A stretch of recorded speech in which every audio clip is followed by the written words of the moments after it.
Hello, everybody. Welcome back to another episode of the Sesh Grand Prix podcast. I'm your host, Raveheart, here as always, my best friend, my co-host, my partner in crime, Taylor Surreal.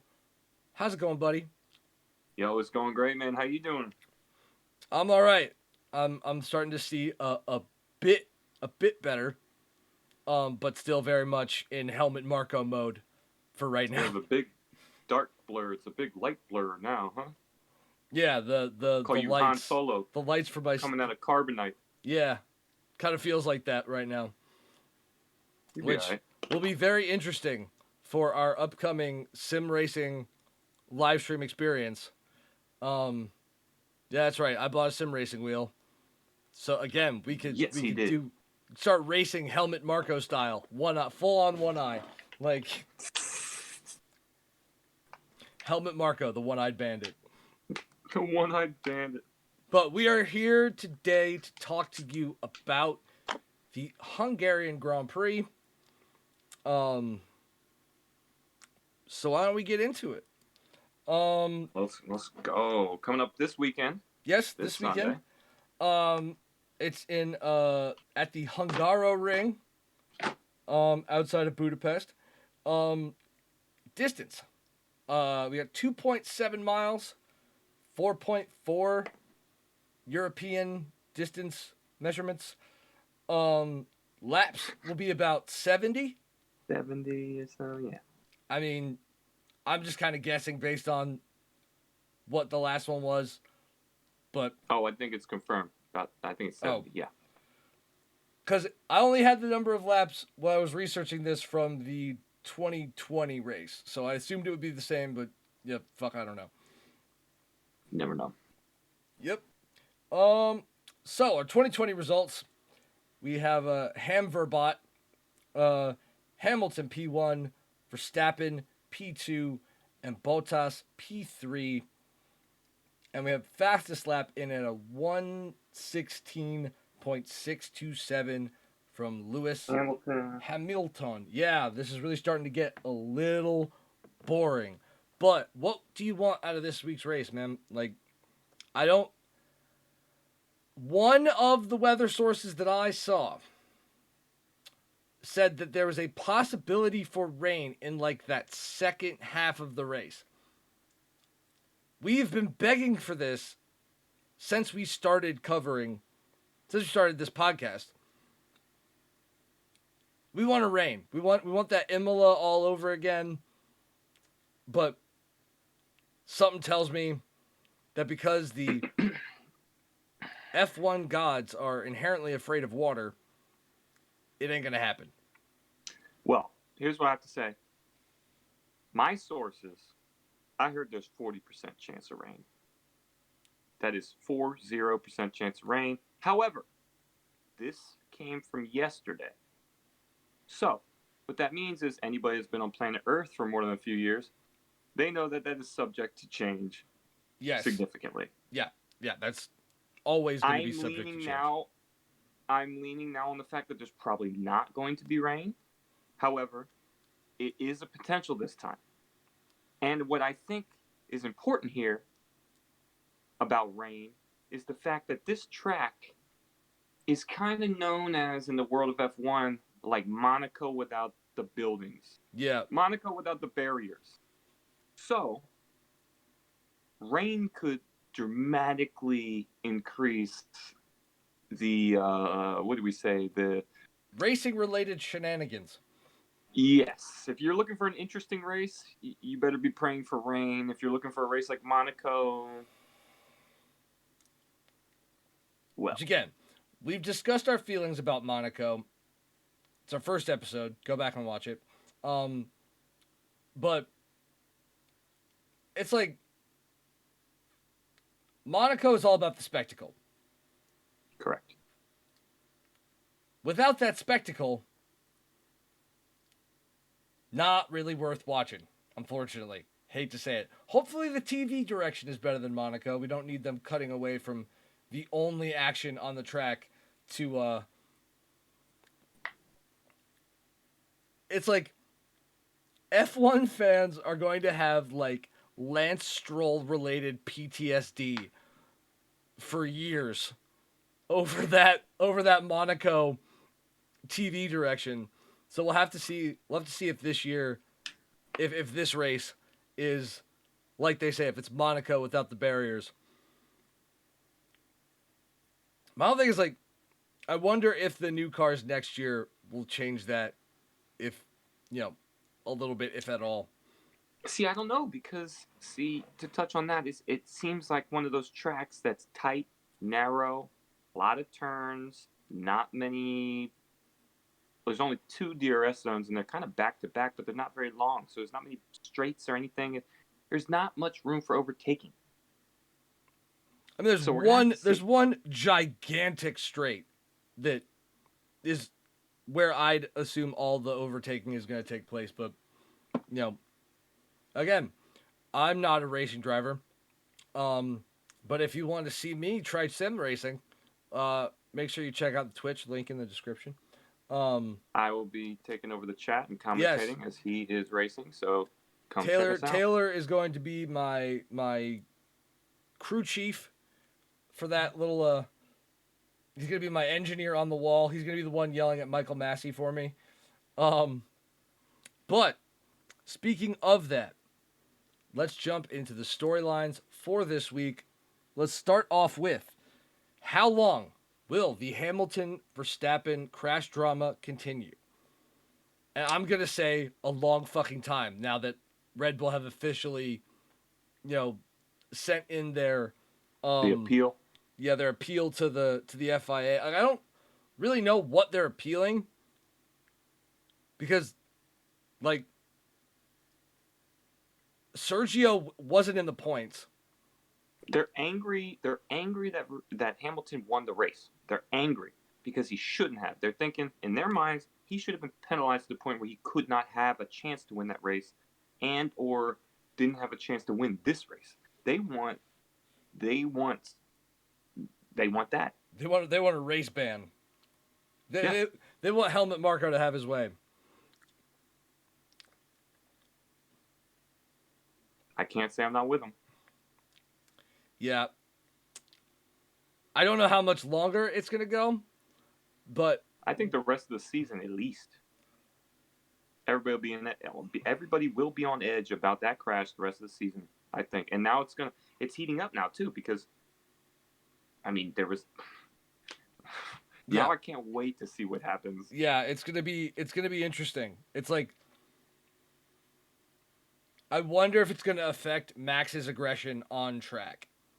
I was wondering about that too, specifically with this coming Sunday. Is he going to be more timid? Is he going to be more aggressive? I would expect the opposite. Because, like, extreme aggression. I don't know. You're driving.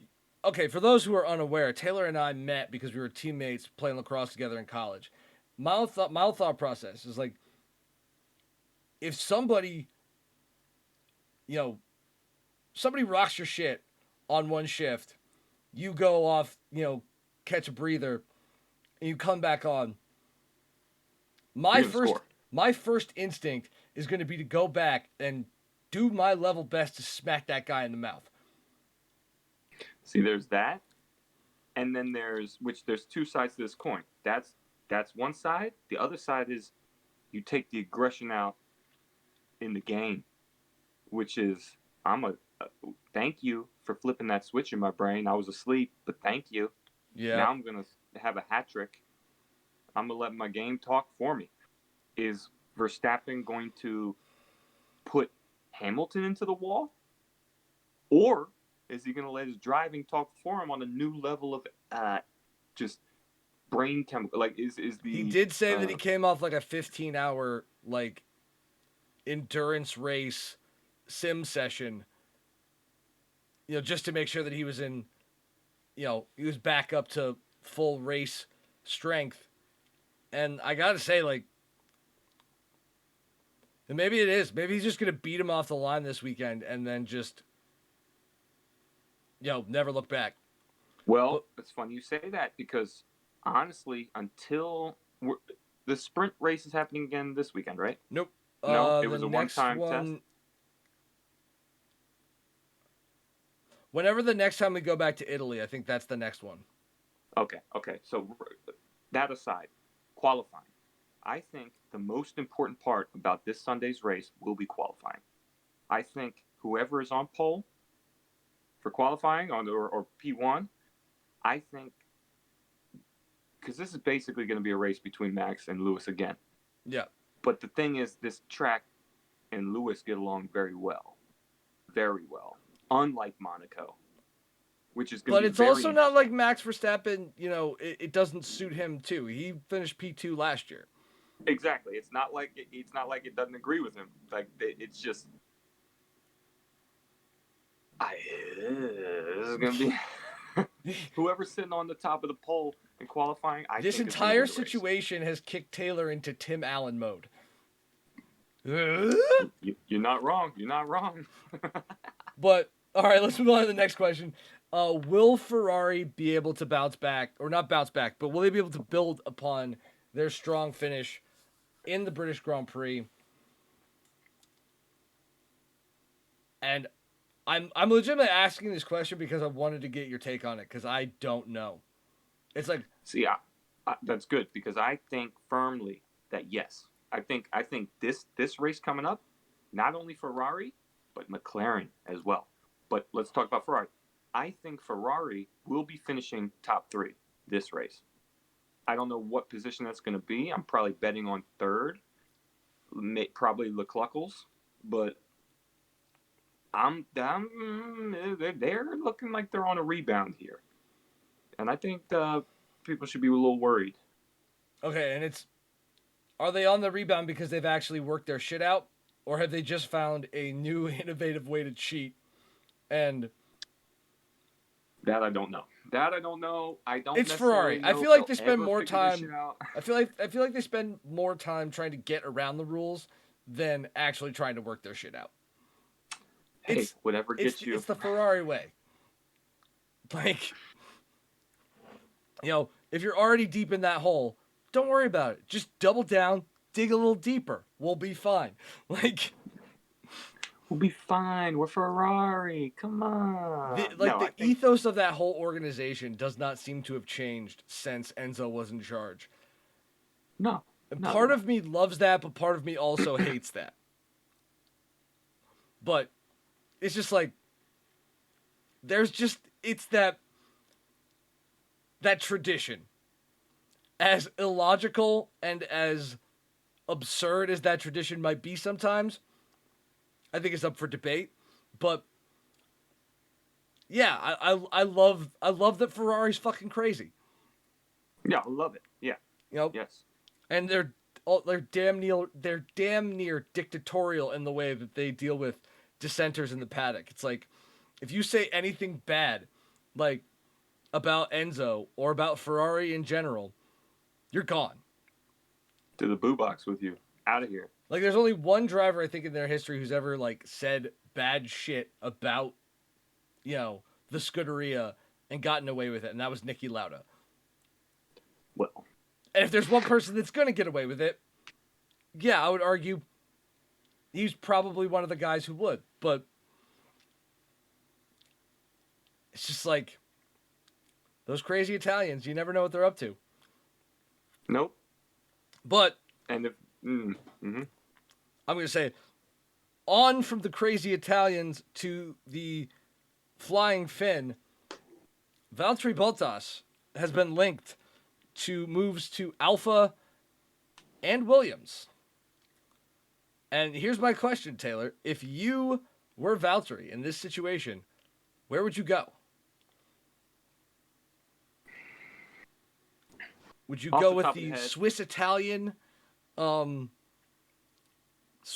outfit, or the British outfit, basically staffed with a VW RWC team or WRC team with American money?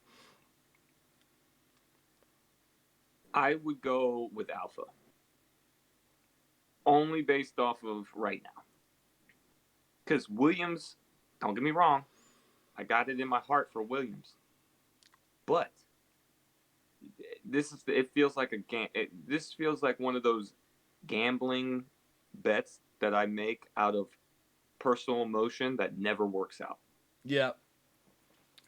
So I'm going with Alpha. I think that would be the best spot if he had the choice. If whatever, I would pick Alpha. I feel like he's got a better opportunity to do better things there right now, meaning next season. Like, I think that's his best move. But who knows? Because I don't know what's going on behind the curtains of either team. I think Williams is interesting. It's definitely interesting. Only because he's got the ties there. A lot of the internal structure of Williams, Williams Grand Prix engineering is more or less the same in terms of like a lot of the mechanics and the other staff. The higher ups have all been brought in from the Volkswagen World Championship WRC team. I think with that comfort level, obviously an increase in funding from Darlington Capital and the new team lead, I think Williams does present an opportunity for him to maybe pull like a David Coulthard situation and maybe not challenge for titles again, but be the person who is directly responsible for Williams' resurgence. Which I would love to see. Would love to see. It's kind of like, look, we all know that George Russell is not sticking around to lead that team back to prominence. But Valtteri could be their route, back into the podium places. But speaking of podium places, Sir Lewis's 2010 McLaren has sold at auction for $4.8 million. Now, granted, this wasn't a championship-winning car, but he did finish 5th, so not a bad spot. So whoever bought this for $4.8 million, did they get a deal? Yes. I think this is a massive come up. I think whoever purchased this, run all the way home, because this is huge. I mean, I can't speak for 2010. The cars cost $11 million right now to produce. I would imagine it's probably somewhere in the same ballpark if you adjust for inflation. It's an F1 car. This is an F1 developed. This is the pinnacle of technology in a vehicle. You can go and buy a Chiron right now for the same price, 4.8, depending on the package, and it doesn't have anywhere close to the capabilities of this F1 car. I think it's a steal. Of course, I don't know the market for auctions of F1 cars. I don't research that, but I do pay attention to auctions. And when's the last time that a Hamilton-driven F1 car has come up with the same power unit and everything? When was the last time that came up for sale? I don't know. If you know, comment down below. But yeah, it's comments, such a rarity.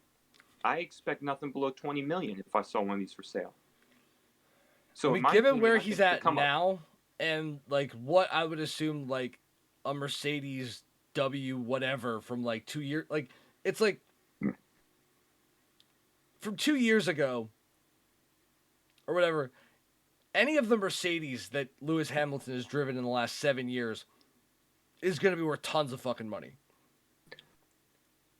How else can you get an F1 car with the power unit, the suspension, the aero, the package, everything? How else can you get one? There is no way else. There is no other way. Yeah. Then if it comes up in auction. That's where the rarity, that's where the fucking exclusivity comes from for me, which is driving my opinion. But I would argue that, like, even Lewis's championship cars, like, if he win, like, God forbid he wins this year, and the car that won his 8th title, that would probably be worth a bunch of money. I would think so, because now on top of everything I just said, now you have prestige of victory and everything. You know what I mean? Like, but I would argue probably the more valuable Mercedes is Nico Rosberg's from 2016. The one guy to take a title off of Hamilton, I guarantee you, his would probably be worth more than whatever, Lewis's from number 8 would garner at auction. Interesting. I'm literally only saying that in hopes that Lewis someday watches this podcast and is hurt personally by what I have to say, even though that's probably never going to happen.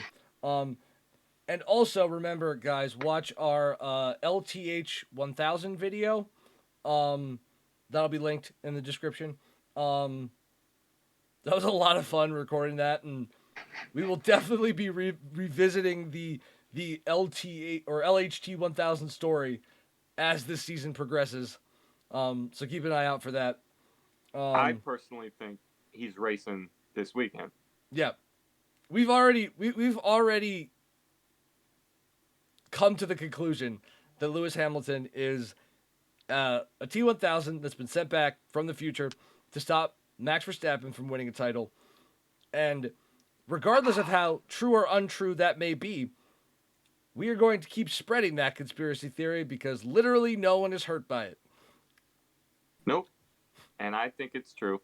Yep. Because I even saw an interview earlier today from like 9 hours ago where Lewis is talking on the subject of has he spoken to Verstappen since the crash. And he said he called him up and had a conversation about it. But the way he said everything sounded exactly like what a robot would say. That's all I'm saying. I would say like a robot or like a lawyer, but I don't think it really matters in that instance.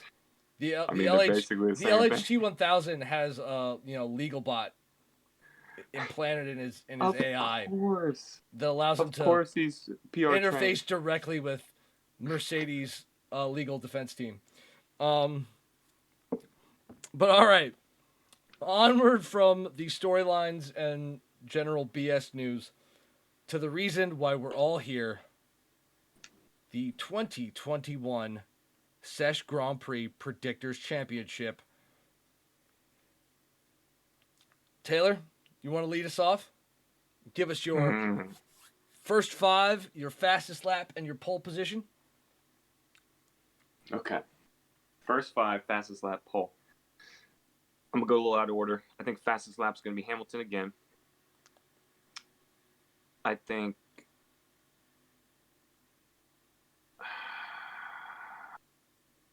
this is all, guys, other than deciding on what to eat for the day, this is like the hardest decision ever.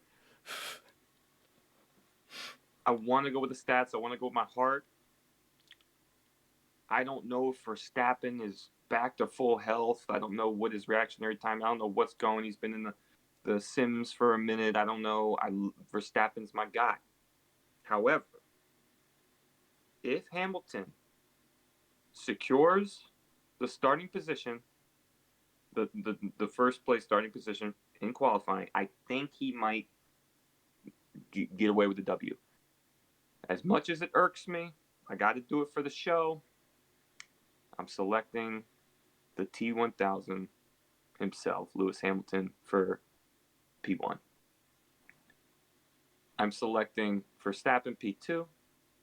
I'm selecting my man, Lando Norris P3. Bottas, you know what? I take that back. I didn't officially say it. Yeah, you haven't locked it. He hasn't locked his pick in, so that's fine. Leclerc, P4. Bottas, P5. And I'm missing one. What was the other? Fastest lap. Or no, pole position. Hamilton. Or sorry, T1000. So. It pains me to say this, ladies and gentlemen. So you're locking it in there? Yep, I'm locked in. All right. Unlike you, I have publicly declared myself a Max Verstappen fan. Watch the LHT 1000 video. Unlike me, I have as well. I'm going by numbers and math here. Yeah, well, fuck numbers and math. I am choosing to use my feelings as my facts. You're going by emotions. Yes, Beautiful. I am. I'm going Mad Max Verstappen P1. I'll give it to him this time. The LHT 1000 in P2. P3. I'm not going to go Lando Norris this time.